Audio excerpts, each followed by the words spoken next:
Once upon a time, in the deep blue sea, there was a small, weak fish, and there was nothing special about him. His name was Bubbles. This fish was transparent.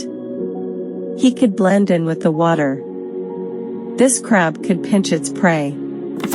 This fish was super fast. This fish was ginormous, he was the biggest fish in the ocean. This is an octopus.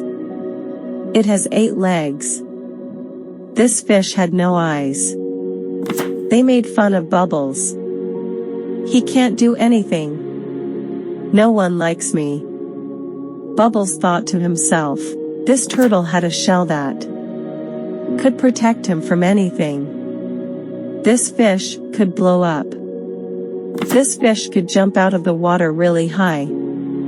Everyone thought Bubbles was worthless.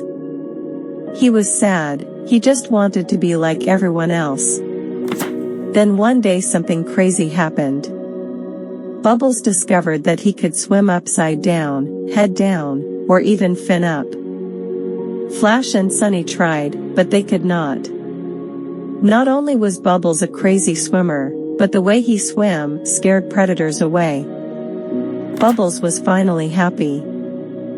Flash realized that Bubbles was special. All this time, he had been making fun of him. So he apologized.